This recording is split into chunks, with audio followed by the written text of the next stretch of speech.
ओ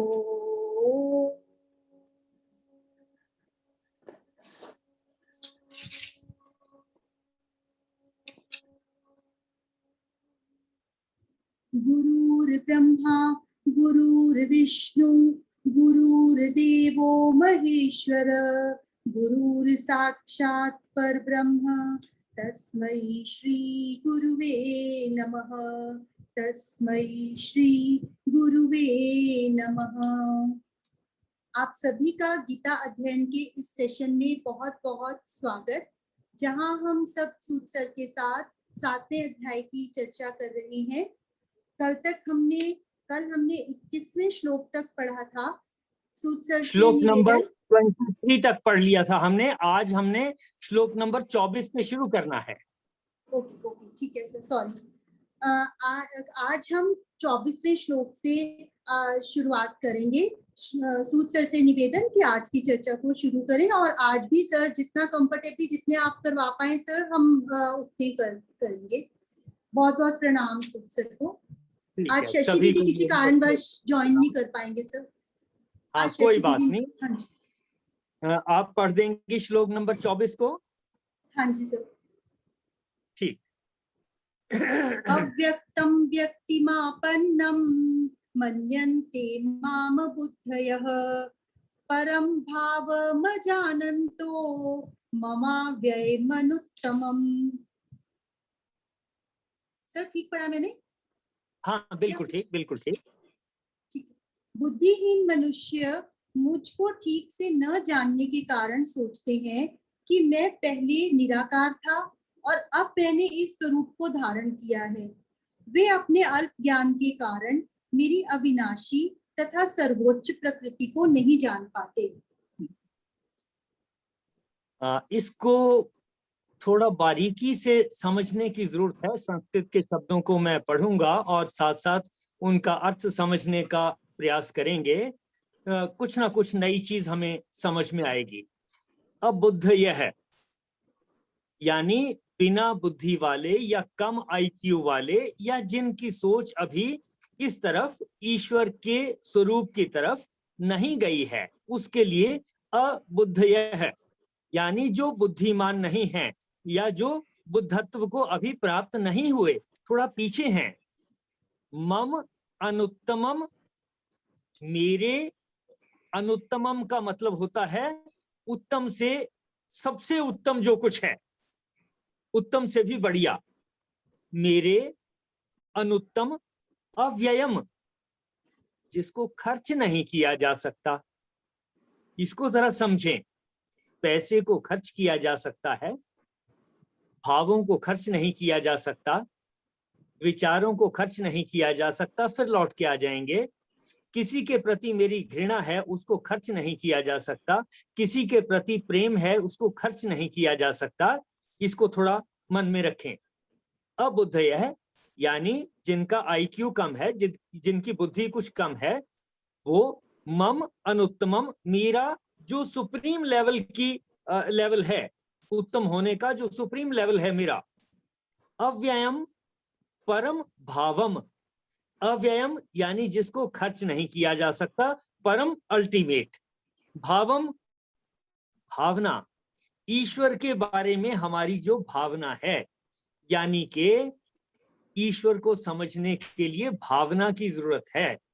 भावना से समझ में आएगा, और ये भावनाएं खर्च नहीं हो सकती। फिर से देखें, अब बुद्ध यह है, जिनका आईक्यू कम है, जिसकी बुद्धि कम है।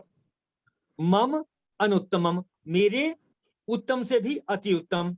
अव्ययम, जिसको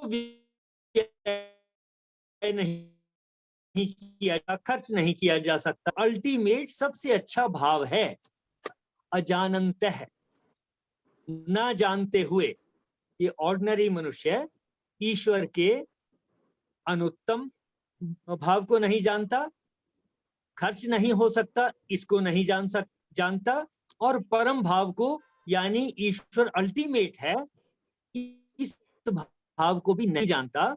ना जानते हुए अव्यक्तम, व्यक्त का मतलब जिसको मैं व्यक्त कर सकता हूं, एक्सप्रेस कर सकता हूं।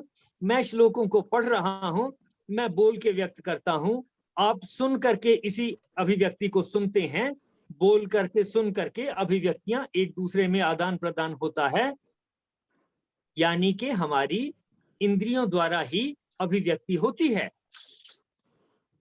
मैं अपने भाव चेहरे से प्रकट कर सकता हूं, बोल के प्रकट कर सकता हूं, आंखों से गुस्सा दिखा के प्रकट कर सकता हूं, आंखों से ही प्रेम भाव हो तो ऐसे भी प्रकट हो सकते हैं। अव्यक्तम माम, यानी कि जिसको अव्यक्त नहीं किया जा सकता, ईश्वर को व्यक्त नहीं किया जा सकता, वो अव्यक्त है, यानी जिसको व्यक्त नहीं किया जा सकता। माम, मुझे, व्यक्तिम आपन्नम मन्यते, ऐसे ईश्वर को जो अति उत्तम है, जिसको खर्च नहीं किया जा सकता, जिसके इस तरह के भाव हैं, जिसके बारे में जो भावनाओं से समझा जा सकता है, उसको जिनकी बुद्धि या IQ कम है वो नहीं जानते, और जिसको व्यक्त नहीं किया जा सकता उसको ऐसा मानते हैं कि वो शरीर रूप में आ गया। देखिए ध्यान से, जिसको व्यक्त नहीं किया जा सकता उसको हम शरीर रूप में वो आ गए हैं ऐसा मान लेते हैं। जो महापुरुष हैं, अच्छे लोग हैं, हम कहते हैं ये भगवान का स्वरूप हैं, यानी कि हमने जिसको अभिव्यक्त नहीं किया जा सकता, व्यक्त नहीं किया जा सकता, जिसको बताया नहीं जा सकता, वो भाव ही है। ईश्वर को भावनाओं से ही समझा जा सकता है, भावनाओं को खर्च नहीं किया जा सकता। तो जो थोड़े कम IQ वाले हैं या जिनका ध्यान अभी इस तरफ केंद्रित नहीं हुआ है, जिन्होंने ईशावास्यम इदम सर्वम की ओर अभी प्रयास नहीं किया है, वो ईश्वर को मनुष्य के रूप में ही प्रकट हुआ मान लेते हैं, ऐसा इस श्लोक में कहा गया। एक बार फिर पढ़ देता हूं। बुद्धिहीन पुरुष मेरे अनुत्तम, अर्थात जिससे उत्तम और कुछ भी नहीं है, ऐसे अविनाशी परम भाव को, अर्थात अजन्मा अविनाशी हुआ भी अपनी माया से प्रकट होता हूं, ऐसे प्रभाव को तत्व से ना जानते हुए मन इंद्रियों से परे मुझ परमात्मा को व्यक्ति भाव को प्राप्त हुआ मानते हैं कि ईश्वर व्यक्ति भाव को प्राप्त हो जाता है, ईश्वर व्यक्ति के रूप में प्रकट होता है, ऐसा मानते हैं। लेकिन हम जब कोई भी ईश्वर की शक्ति व्यक्ति रूप में है, हम उसको व्यक्ति रूप में ही देख सकेंगे, ईश्वर के रूप में उसको समझना मुश्किल हो जाएगा। ईश्वर असीमित है, वो अविनाशी है। ये शरीर जिसमें कोई भी महापुरुष हैं, ये छूटने वाला है, इसका विनाश होने वाला है, लेकिन हम इन सब महापुरुषों से उस अविनाशी के बारे में बहुत कुछ जान सकते हैं, समझ सकते हैं, ताकि हमारे भी भाव उस तरह से हो जाएं जिससे उस ईश्वर को जाना जा सके, जिसको जानने का प्रयास पहले दिन से ईशावास्यम इदम सर्वम के भाव से हम करते आए हैं। देखें जरा इस श्लोक से रिलेटेड किसी का कोई प्रश्न?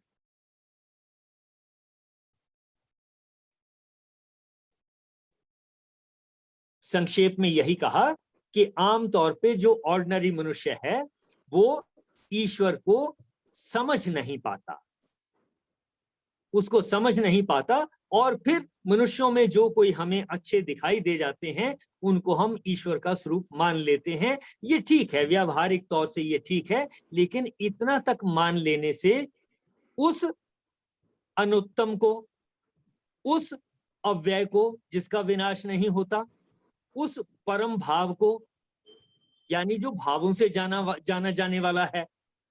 अब एक छोटा सा उदाहरण मैं दूंगा। मान लीजिए आपने नींबू टेस्ट किया, अब मैं कहता हूं आप जरा बताइए नींबू का स्वाद कैसा है। कोई नहीं बता सकता कि नींबू का स्वाद कैसा है, कोई तरीका नहीं है उसको अभिव्यक्त करने का, उसको टेस्ट ही किया जा सकेगा, बोल के नहीं बताया जा सकेगा कि आम मीठा है, बोल के नहीं बताया जाएगा कि संतरा मीठा और खट्टा भी है, बोल के नहीं बताया जा सकेगा। लेकिन हमने उस तरह के स्वाद को शब्द दे दिए, अलग अलग स्वाद को शब्द दे दिए ताकि एक दूसरे के साथ कम्युनिकेशन कर सकें। लेकिन कोई चीज जितनी मीठी मुझे लगी आपको भी उतनी ही स्वाद लगेगी, मीठी लगेगी, कोई पता नहीं, कोई नहीं जानता इसको। मुझे जितनी खट्टी लगी, कोई एक नींबू जितना खट्टा लगा आपको भी उतना ही लगेगा, इसको कह नहीं सकते। मुझे परमात्मा की जितनी समझ आई आपको भी उतनी ही आ जाएगी, कुछ कहा नहीं जा सकता, अभिव्यक्त नहीं कर सकते, भावों की बात है। ये स्वाद तो फिर भी हम कुछ ना कुछ कह देंगे, अच्छा ये लीजिए मैंने भी टेस्ट किया, आप भी टेस्ट कर लो। लेकिन ईश्वर को कैसे किसी को कहेंगे कि मैंने भी टेस्ट कर लिया, आप भी टेस्ट कर लो, भावना की बात है। तो कहा बुद्धिहीन मनुष्य मेरे अनुत्तम अव्यय परम भाव को तत्व से ना जानते हुए मन इंद्रियों से परे, यानी जो अव्यक्त है, जिसको व्यक्त नहीं किया जा सकता, माम मुझको व्यक्तिम आपन्नम मन्यते, व्यक्ति रूप में प्राप्त हुआ मान लेते हैं। ये जनरल सी बात है। यहां से हमें इतना समझना चाहिए कि ईश्वर को भाव रूप से समझा जाएगा, मनुष्य रूप से ईश्वर को समझना मुश्किल होगा, तब हमारा विचार लिमिटेड रह जाएगा। फिर जब वो बूढ़े होंगे तब हमारी भावनाएं चेंज होंगी। फिर जिस दिन वो क्लियरली नहीं बोल पाएंगे, हमें हो सकता है उनकी बातें सुननी उतनी अच्छी ना लगे। अगर किसी की आवाज ज्यादा मोटी है और कर्कश से भरी हुई है थोड़ी, अब कुदरत किस वक्त मेरा गला खराब हो जाए और आवाज साफ ना हो, आपको ना अच्छी लगे। तो व्यक्ति भाव में अगर हम ईश्वर को माना हुआ, व्यक्ति भाव में मानेंगे ईश्वर को, तब थोड़ा सा हम उतना समझ नहीं पाएंगे, उस परम भाव को समझना मुश्किल होगा। और उसको समझने के लिए अभी तक जो हमने प्रयास किए वो ईशावास्यम इदम सर्वम और केन उपनिषद से, इन दोनों से ही हमने बातचीत की है और समझने का प्रयास किया है। देखें किसी का कोई प्रश्न। सर मैं पूछूं एक, हाँ जी, जैसे जैसे गुरु धारण करते हैं हम, ये वो व्यक्ति का हुआ कि जो हम गुरु को भगवान का रूप मानने लग जाते हैं, वो बात है? जो आपने ठीक कहा, हम ऐसा कह सकते हैं, लेकिन ये एक लिमिटेड होगा, क्योंकि किसी को भी जिसको भी गुरु मानेंगे, जिस भी शरीर को, जिस व्यक्ति को भी मानेंगे, वो कितने ही प्रबुद्ध हो, कितना ही कुछ हो जाए, शरीर तो छूटना है। उनके शरीर छूटने से पहले पहले हमने उनसे जितनी नॉलेज हो सकती है, जितने भाव हैं ईश्वर के बारे में, जितना ज्ञान है, वो हमने प्राप्त कर लेना है। जो बात आपने कही ये ठीक बात है।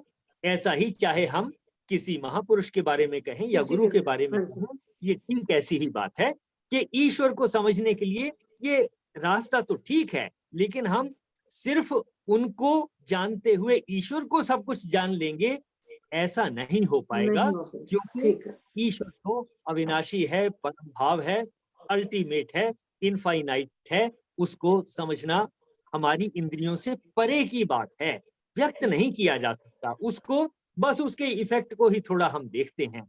इतनी बात यहाँ से समझ में आती है। देखें, ठीक है, thank you sir. All right, अगले श्लोक पे चलते हैं।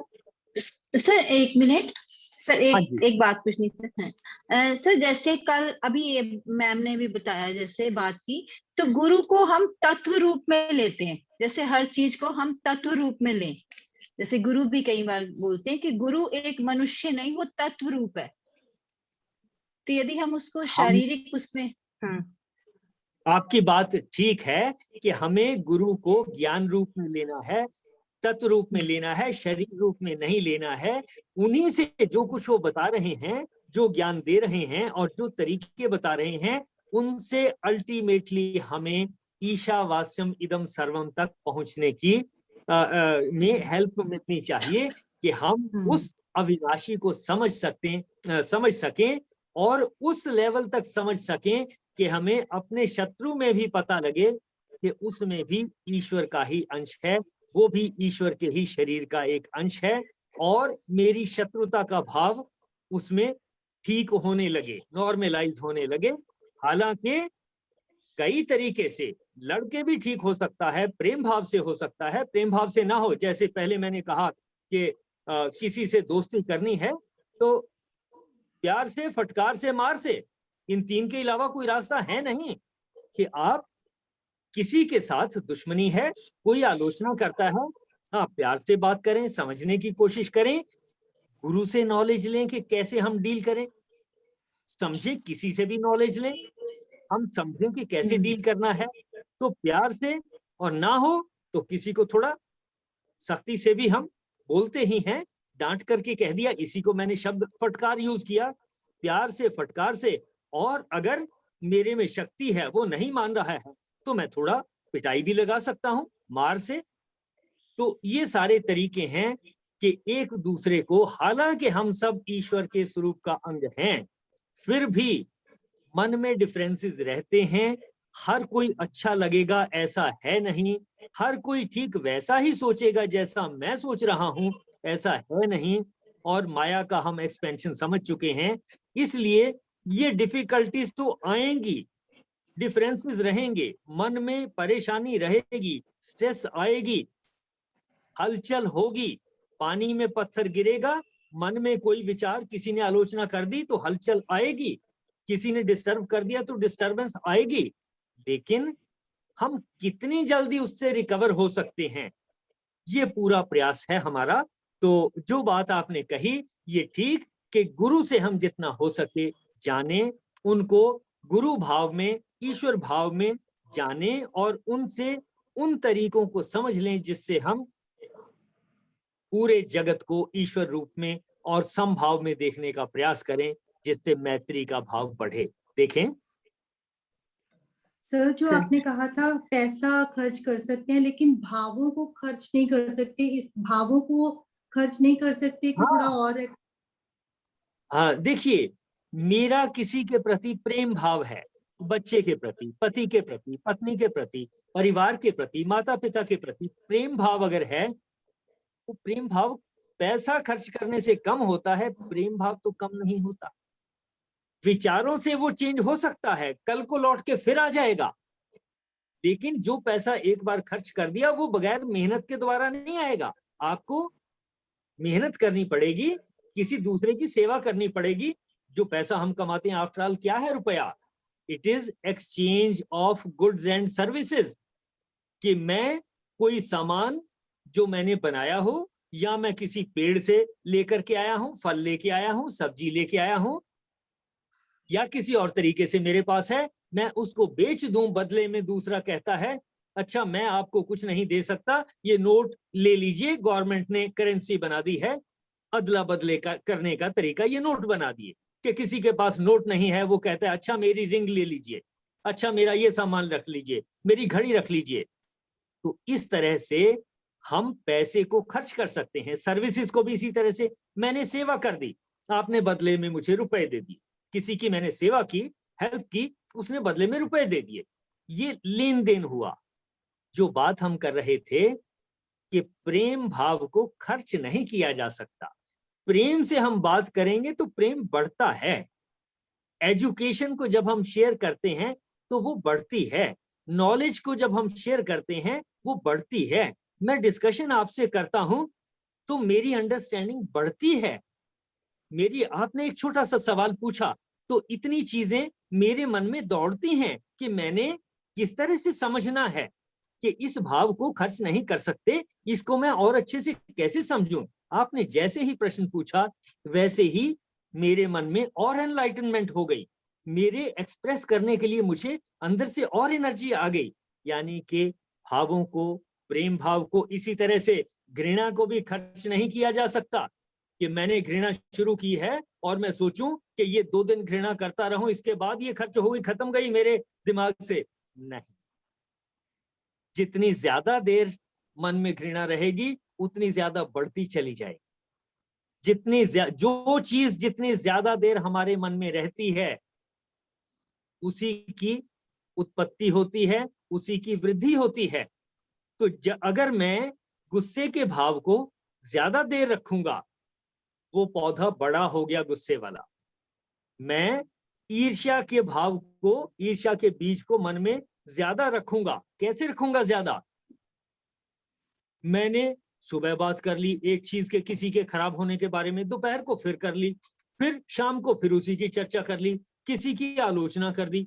जब उसका जिक्र आता है सबसे पहले मैं गलतियां निकालता हूं। यानी मैं अपने मन में ईर्ष्या के भाव को किसी व्यक्ति विशेष के प्रति ज्यादा टाइम दे रहा हूं, उस बीज को उगने का ज्यादा टाइम मिल गया और उसको गर्माइश मिल गई और शक्ति मिल गई और उगेगा।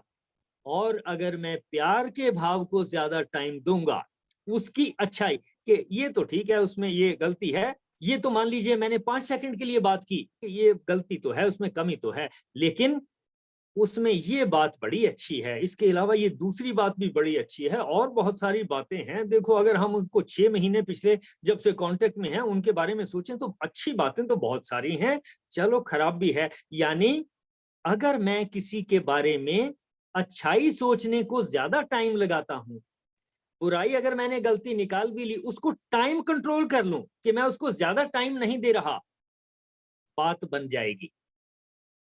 इस छोटे से नुक्ते को ध्यान रखें कि जब हम ये होगा, गलती हम किसी में खराबी निकालेंगे, निकलेगी, जो दिखती है वो मन से बाहर आ जाती है, लेकिन क्या करें, वो बुराई वाले को टाइम, बुराई की डिस्कशन के टाइम को रिड्यूस करें, जितना हो सके कम समय में कह दें, है तो खराब, चलो छोड़ो, लेकिन अच्छाइयां भी बहुत हैं, कमाल की बात है। यानी अच्छाइयों को डिस्कस करने में ज्यादा टाइम लगाएं, भले ही आपने गलती भी निकाल दी हो। तो फिर अच्छाई वाला जो वृक्ष है वो हमारे अंदर, भावों का जो वृक्ष, हम भाव की बात कर रहे थे कि भाव जितना जितना इनको खर्च नहीं किया जा सकता, बढ़ाया तो जा सकता है। ना प्रेम को खर्च किया जा सकता है, ना घृणा को खर्च किया जा सकता है। जिस पे जितना टाइम देंगे उसकी उतनी वृद्धि होगी, खर्च तो नहीं होंगे, खत्म नहीं होंगे ये। तो ये हमने देखें जरा कहां तक मैं आपके सवाल का जवाब दे पाया। सर, पर फिर जो आपने कहा कि घृणा को, अगर द्वेष को अगर बोलेंगे तो 2 दिन बोलेंगे, 3 दिन बोलेंगे, तब भी वो बढ़ता जाएगा, अगर रखेंगे तो भी वो बढ़ता जाएगा, तो फिर उसको खत्म कैसे करेंगे? हाँ, अगर एक बार उसको मन में टाइम आ कम गया देना तो? है, उसको टाइम कम देना है, उसकी डिस्कशन का टाइम रिड्यूस करते जाओ।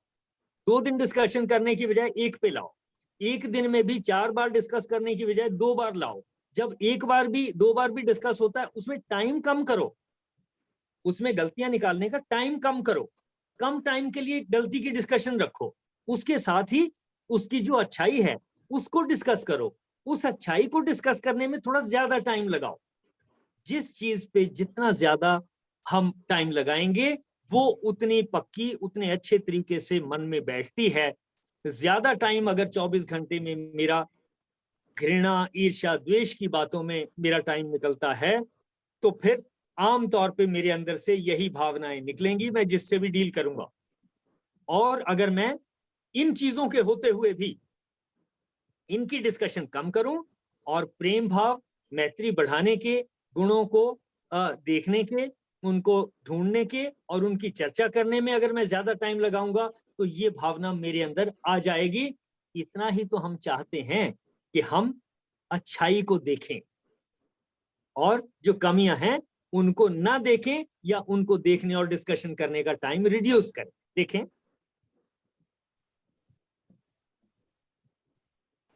सर बहुत अच्छा बताया आपने। बहुत अच्छा, बहुत अच्छे से एक्सप्लेन किया। सारी कोशिश ये है रहेगी हमारी।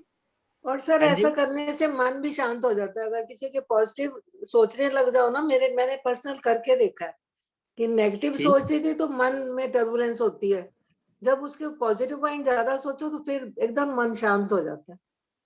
ये बिल्कुल बात ठीक है, इसको हम प्रैक्टिकली व्यवहार में ला सकते हैं और इसके हमें फल भी जल्दी मिलेंगे।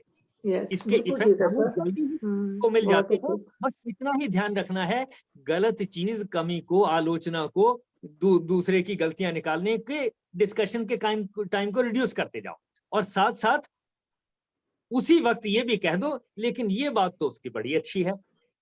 ऐसा भाव लाने से व्यावहारिक तौर पे हमें लाभ होगा। बिल्कुल ठीक। चेंजिंग पावर बढ़ जाएगी सर, चेंजिंग पावर बढ़ जाएगी इससे।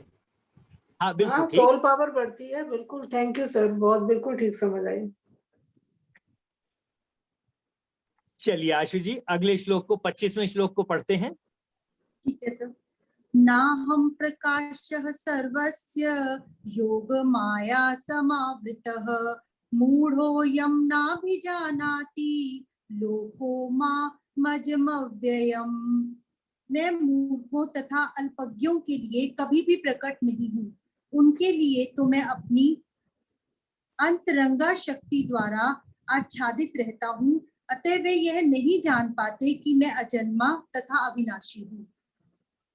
देखें, इसको समझ लेते हैं। योग माया समावृत है, योग की माया यानी योग का विस्तार। जैसे हमने माया को पहले समझा था कि वो पूरे विचारों का एक भंडार है, इसी तरह से योग माया, योग का विस्तार, योग का अनंत विस्तार। कौन से योग की बात हो रही है? यही जो समत्व योग की बात हो रही है। भगवत गीता में जितने योग की हमने बात की है, उसी योग माया की बात हो रही है कि उसको समझने में इतने दिन लगा लिए, लेकिन अभी भी अच्छे से मन में बैठा नहीं है, इंप्लीमेंट हो नहीं रहा पूरे से, फिर भी बहुत कमी है। यही है योग माया। योग माया समावृत है, योग माया सम आवृत है, आवृत ढका हुआ, योग माया से ढका हुआ। कौन है ढका हुआ? ईश्वर की शक्ति योग माया से ही ढकी हुई है, वो दिखती नहीं है, भाव रूप में है।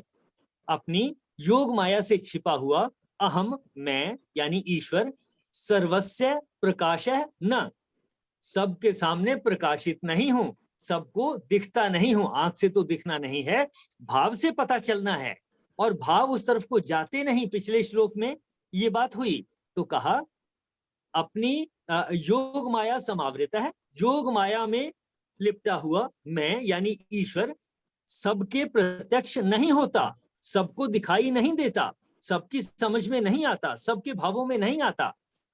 यह मूढ़, अयम मूढ़ लोक है, यह मूढ़ लोग माम अजम, मुझ जन्म रहित को, अव्ययम, व्यय नहीं किया जा सकता उसको, न अभिजानाति, नहीं जानते।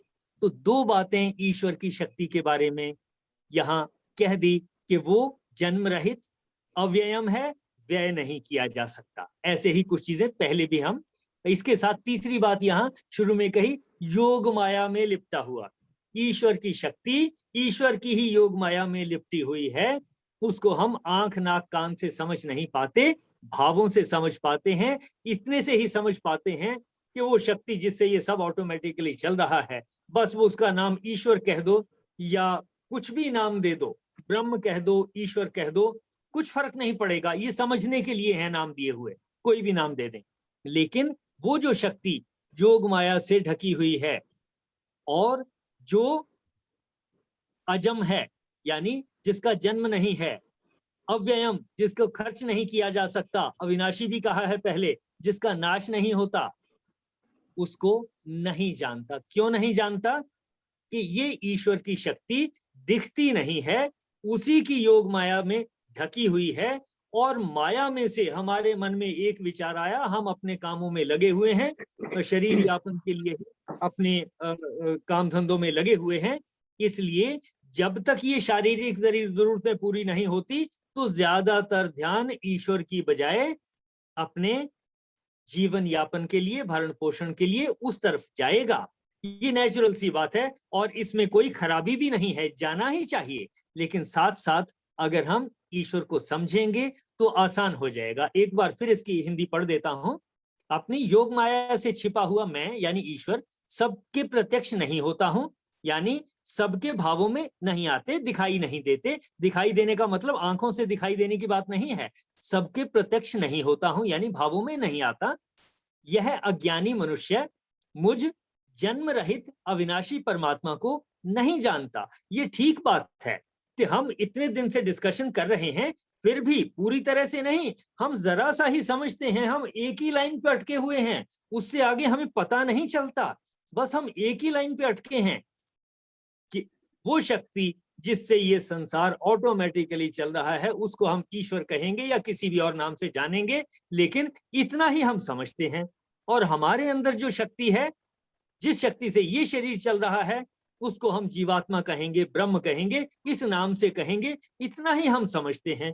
हमारे ही अंदर जो शक्ति है वो हमें दिखाई नहीं पड़ती, समझ में नहीं आती, जिससे हम चल रहे हैं वही हमारी समझ में नहीं आती।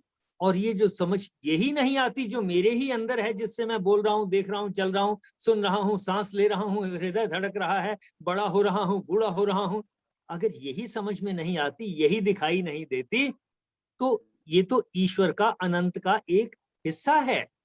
तो यही बातें यहाँ पर कही गई हैं कि ईश्वर अपनी योग माया से छिपे हुए हैं और आम तौर पे दिखाई नहीं देते।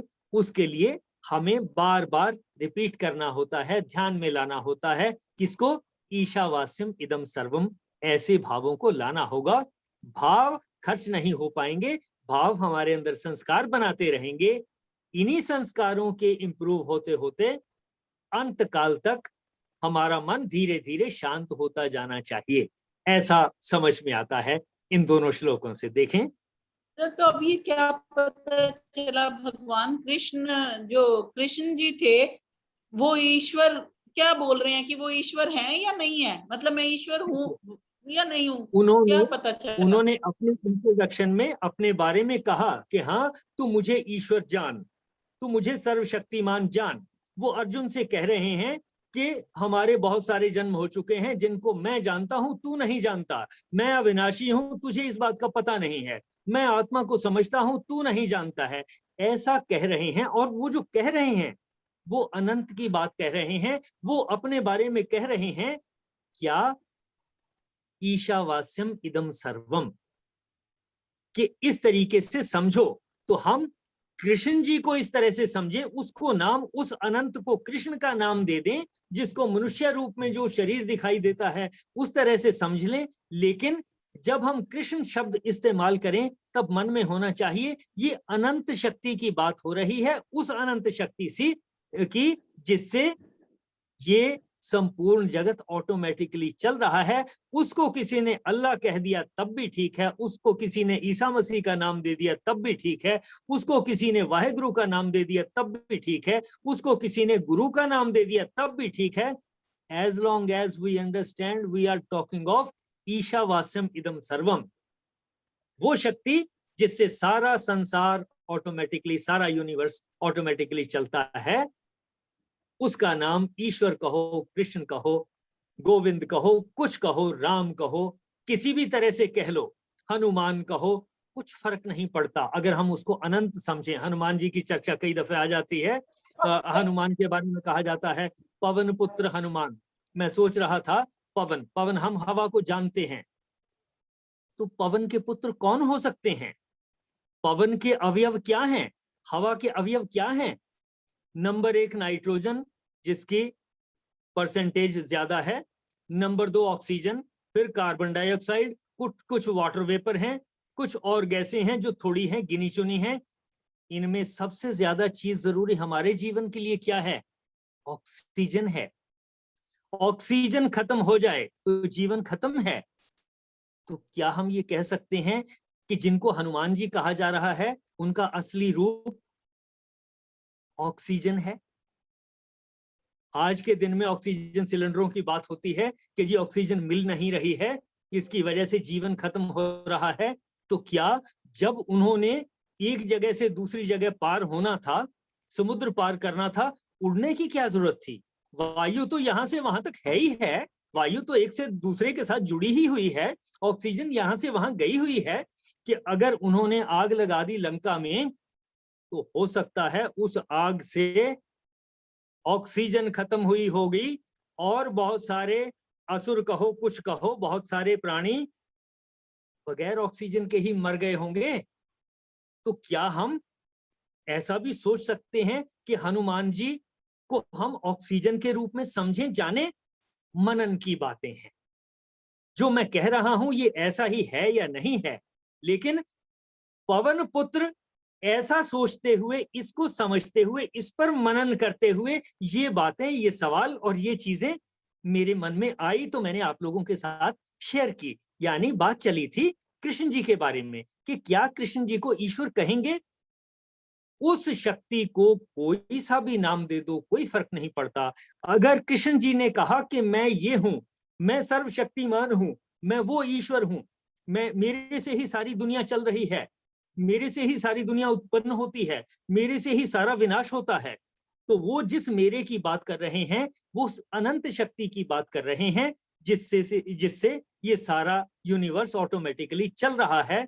उसको कोई भी नाम दे दें, कोई फर्क नहीं पड़ता। भाव की बात है, समझने की बात है। देखें सर, इसको हम ऐसे भी कह सकते हैं ना कि जो ईश्वर है वो अनमैनिफेस्टेड स्पिरिट है। तो भगवान पवन पुत्र हनुमान, भगवान राम, भगवान कृष्ण या जितने भी अवतार हुए हैं, इनकारनेशंस हैं, ये उस अनमैनिफेस्टेड स्पिरिट के मैनिफेस्टेड अलग अलग रूप हैं। तो हाँ, ये ठीक बात, ये बात बिल्कुल ठीक है। उसी शक्ति के स्वरूप हैं ये, उसी में से उनमें विशेष शक्तियां हैं, विशेष गुण हैं और विशेष तरीके से वो हमें उपदेश दे गए हैं। हमारे जीवन को आगे चलाने में, आसान बनाने में उनका बहुत बड़ा योगदान है। उस परम ईश्वर को समझने में उन्होंने हमारी मदद की है।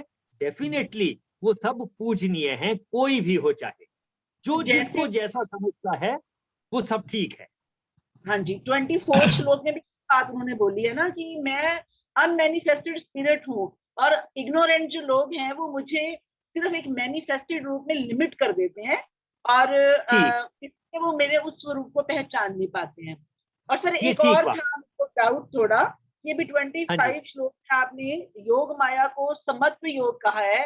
मुझे ऐसा लगा कि शायद ये वो योग है, योग माया है जो तीनों गुणों से है, रजस, तमस एंड सत्व, उस योग माया की बात करते हैं। आप बात है, ये कहा है कि पूरा यूनिवर्स, सारा ब्रह्मांड जो है 3 गुणों से ही बना है, इन्हीं गुणों की माया है। और जो योग माया आ रही है इसमें सारा कुछ आ गया, इसमें सारा कुछ आ गया जो हमारी समझ में नहीं आता।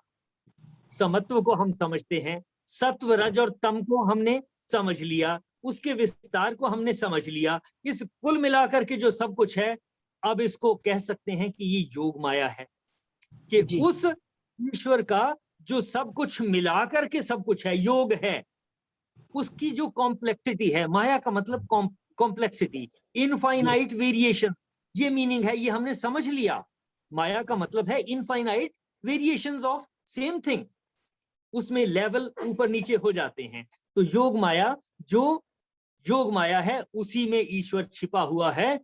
और अगर हमें अपने ही अंदर उसी के ईश्वर का अंश आंखों से नहीं देखा जा सकता, कानों से नहीं सुना जा सकता, लेकिन ये सारी चीजें उस शक्ति से ही चल रही हैं।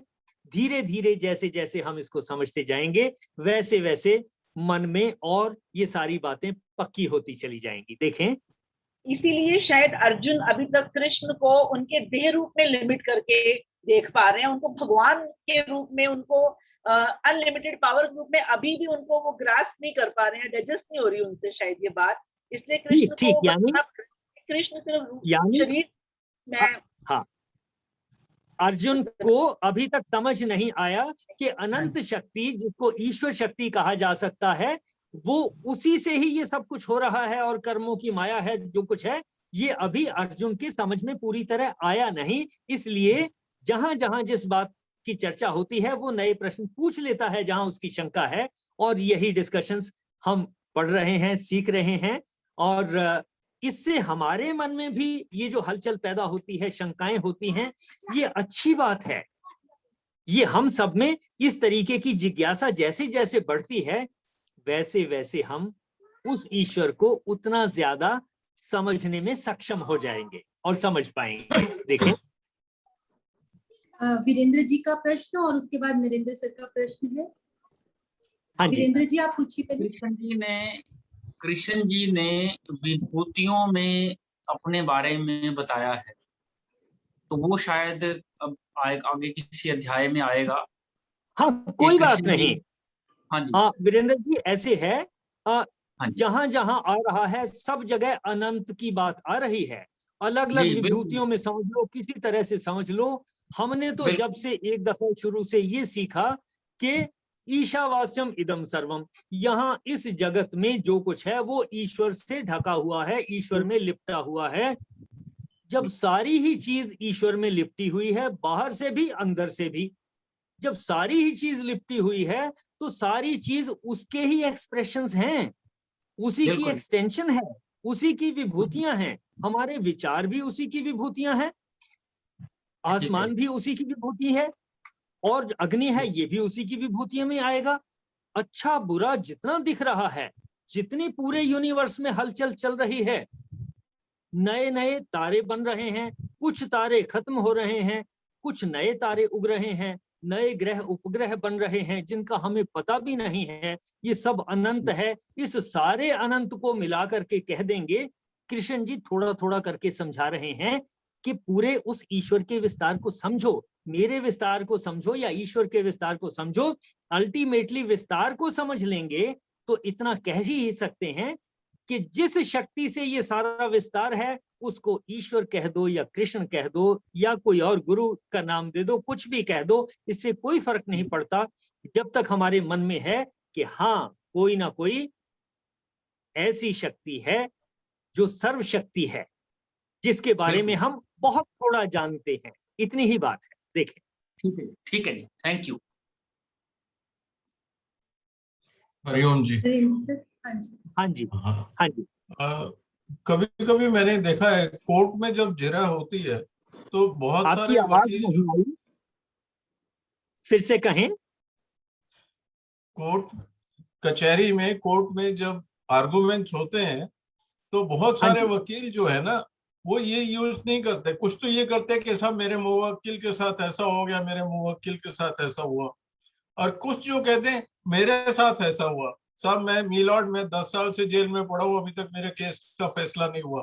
तो वो जो जिसको वो रिप्रेजेंट कर रहे होते हैं उसकी तरफ से बोलना शुरू कर देते हैं, एज इफ ये जो सामने वकील बोल रहा है वो वही कल्प्रिट या वही व्यक्ति बोल रहा है जो जिसने उस वकील को हायर किया हुआ है। तो मेरे को भी ऐसा ही समझ आ रहा है कि कृष्ण जी जब या तो अपनी बात करते हैं और जब वो भगवान की बात करते हैं तो वो भी अपने वो कर लेते हैं, लेकिन भगवान तो यह ये परमात्मा जो है वो तो आपने ईशावास्य उपनिषद के हिसाब से बड़ा अच्छा समझा दिया कि वो तो विस्तार है, कण कण में व्यापक है। तो लेकिन जब कृष्ण जी उसकी बात करते हैं तो वो अपने उसमें बात कर लेते हैं, मेरे को ऐसा समझ आया। आप ठीक समझ रहे हैं। इसी को मैं बदल के कहता हूं, मैं कहता हूं कि कृष्ण जी ने कहा मैं ये भी हूं, ये भी हूं, मैं छोटा भी हूं, बड़ा भी हूं, मैं अनंत भी हूं, मेरा विनाश नहीं होता, ये जीवात्मा भी मेरा ही अंश है। अब जब सारी चीजें डिस्क्राइब कर दी और कह दिया कि मैं ये सब हूं, तो जो ये चीजें बता रहा है कि मैं सब हूं, वो शरीर रूप में होने की बजाय शरीर रूप में तो वो बता रहा है, लेकिन जिस चीज को बता रहा है वो है अनंत। और उस अनंत का नाम फिर हम कृष्ण के साथ जोड़ लें जिसने ये चीजें कही, या किसी और देवी देवता ने कही, या किसी और गुरु ने कही, तो भाव की ही तो सारी बात है कि हमारी भावना ये बने कि अनंत की बात हो रही है बस। और उस अनंत को समझाने में कृष्ण जी ने मदद कर दी, गुरु जी ने मदद कर दी, किसी ग्रंथ ने मदद कर दी। अल्टीमेटली अगर ये समझ में आता है कि हम सब उस अनंत के शरीर के हिस्से हैं, ये भाव मन में पक्का हो गया, तब घृणा की बात कम होने लग जाएगी। तब गुस्से से नहीं बोलूंगा। जैसे मैंने कहा कि मेरे दोनों हाथ बायां और दाहिना आपस में लड़ते नहीं, क्यों? कहीं ना कहीं इनको अंदर पता है, मेरे को अंदर पता है कि हम एक हैं, अलग अलग नहीं हैं।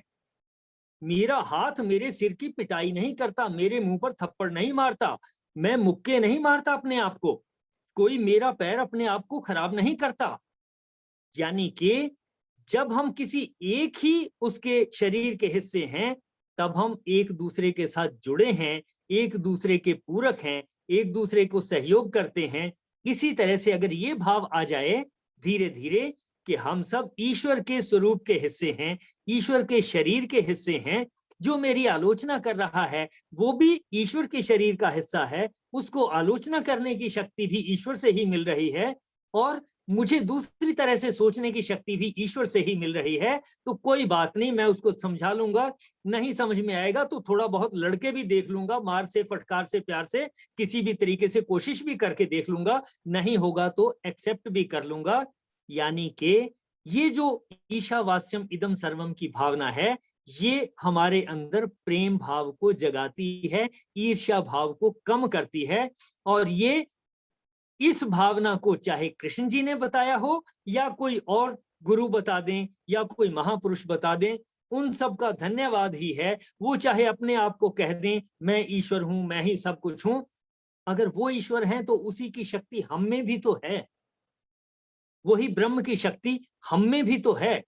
हम भी तो कह सकते हैं अपने दाहिने हाथ को कि फिक्र मत कर, तू खत्म हो जाएगा, मैं खत्म नहीं होऊंगा, अगला शरीर फिर मिलना है, फिर मुलाकात होगी, तेरा भी जन्म दूसरा हो जाएगा, मेरी ही शक्ति से जब नए हाथ मिलेंगे मैं फिर तेरे साथ ही होऊंगा। देखें जरा सोचने का तरीका।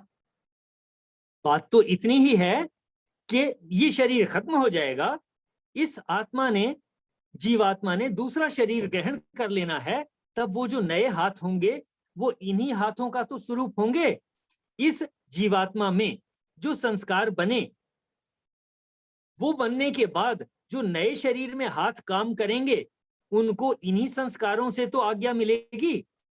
यानी कि ये जिनको हम अविनाशी भी कह रहे हैं, ये भी उस जिनको हम कहते हैं विनाशशील हैं हाथ पैर शरीर, इनको भी दूसरा शरीर मिलने के बाद कंट्रोलर वही मिलना है, जीवात्मा वही मिलनी है, सिर्फ रंग रूप बदला, शक्ल बदली है, ऑर्डर वहीं से मिलना है कि इस हाथ ने क्या काम करना है, इसने किस चीज को कब पकड़ना है, कब छोड़ना है, कब जोर से पकड़ना है, कब छोड़ना है, किसको मुक्का मारना है, किसको तलवार मारनी है, उन्हीं संस्कारों से मिल रहा है।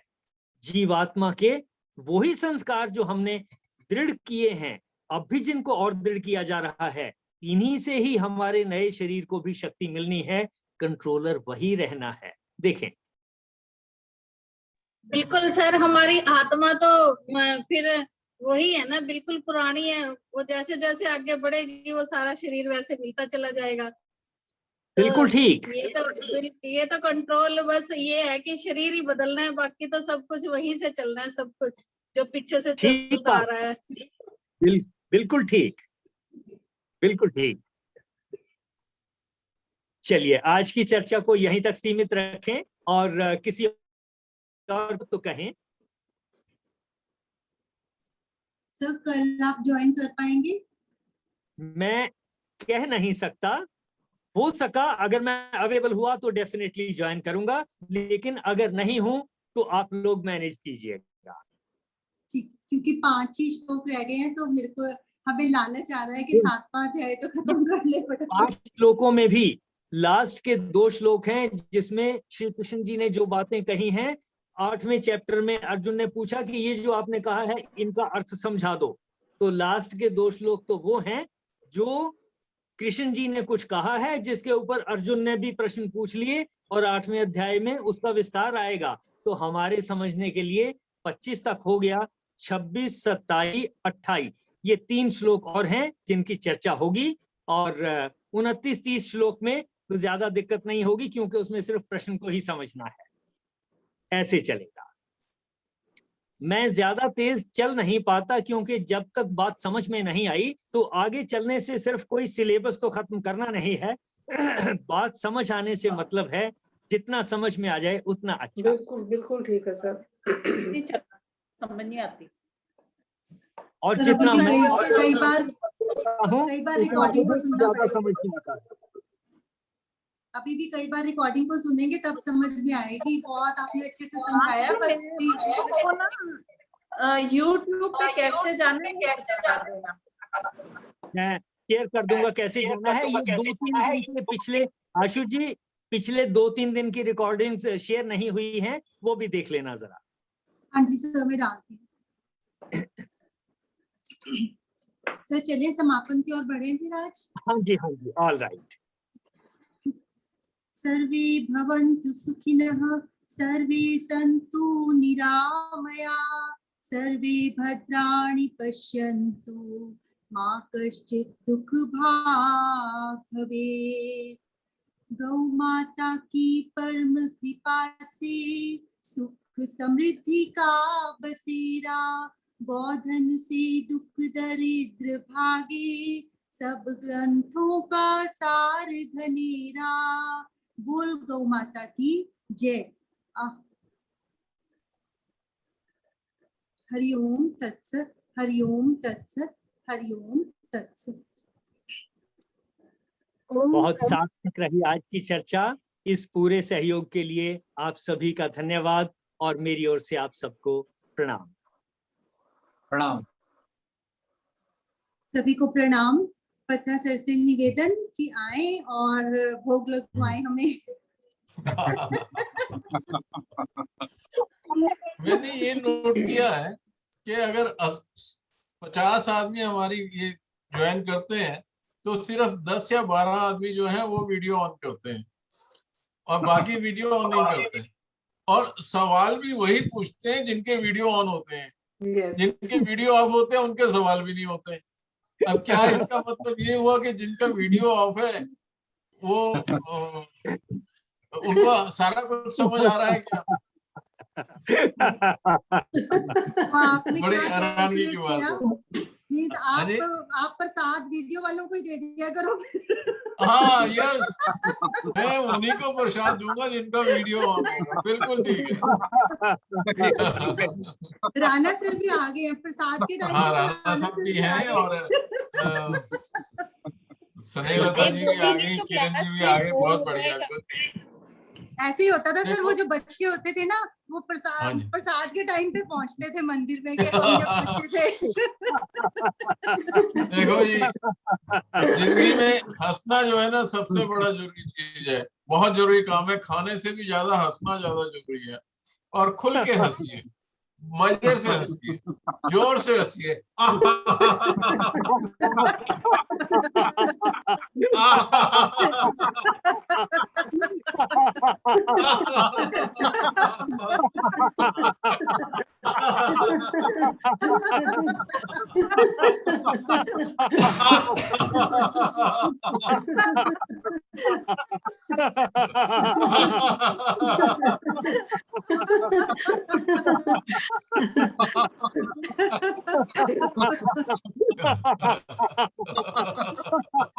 ओके जी, ओके जी। और अगर कभी किसी ने टेस्ट करना हो ना तो बीपी चेक करा के बैठिए, फिर हंसिए और फिर बाद में बीपी चेक करिए। 10 पॉइंट का तो नीचे हो ही जाएगा, पक्की बात है। चलो बीपी के नाम से याद आया कि आज मैंने HCFI की 2 बहुत अच्छी वीडियोस डाली हैं, तो वो जरूर देखिए। उसमें काफी अच्छे से उन्होंने सारे ऑपरेटर्स कैसे आपने यूज करने होते हैं उसके बारे में भी बताया है। और नेक्स्ट वाला वीडियो भी काफी अच्छा है जिसमें उन्होंने 5 तत्व कैसे काम करते हैं हमारी बॉडी में और अलग अलग की कमी होने से क्या क्या प्रॉब्लम्स होती है, काफी अच्छा डिस्क्राइब किया है, तो जरूर देखें वो सब। बहुत बढ़िया, धन्यवाद। हंसने का कोई मौका ना चूके। बत्रा सर नमस्कार। बत्रा सर नमस्कार। नमस्कार बत्रा सर। हाँ जी मैं ये कह रहा था, कल मैं एक वो स्वामी रामदेव जी की वो देख रहा था, वो उसमें आ रहे थे वो उनके साथ जो आज वीडियो हास्य कलाकार, तो उन्होंने एक बात कही दावे के साथ कि जो लोग खुल के हंसते हैं उनको हार्ट अटैक नहीं आ सकता, कि मेरा दावा है। अभी आपने बीपी की बात कही थी तो ये तो 100% सही है। ठीक बात है जी, बिल्कुल ठीक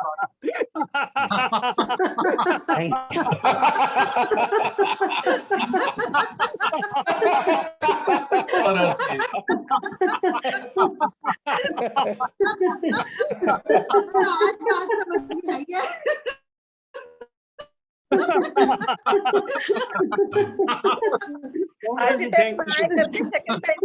शुरू हो गई है। नहीं, वो संगीता जी ने कहा था ना, भय बिन होए ना प्रीत। आज पता चल गया कि हार्ट अटैक नहीं होएगा, इसलिए अब सब हंसेंगे कल से जोर से।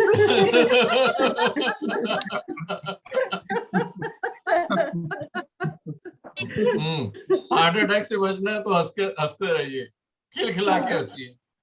यहाँ का मतलब है केयर करना और भय का मतलब है थोड़ा सा वो रहना, मतलब मतलब भय का मतलब यहाँ पे केयर करना है, जैसे अवेयर रहना शरीर को लेकर। अब देखो जी, एक बात है, कोरोना जैसे इन्फेक्शन है ना, वैसे ही हंसना भी इन्फेक्शन है। अगर आप हंसे और मैं चुप करके बैठा रहूं, ऐसा हो ही नहीं सकता, मेरे को साथ में हंसना ही पड़ेगा। मैं हंसूंगा तो आप मेरे साथ हंसेंगे हंसेंगे, ये भी इन्फेक्शन है बिल्कुल, और ये अच्छी वाली इन्फेक्शन है। Yes, okay sir, thank you very much. Okay जी, थैंक यू वेरी मच। के दर्शन हो पाते हैं और भी अच्छा लगता है, वीडियो ऑनलाइन का भी फायदा है। बिल्कुल। चलो आज मुझे एक चीज कि आप कौन सा वो कहते हो ना, यूट्यूब पे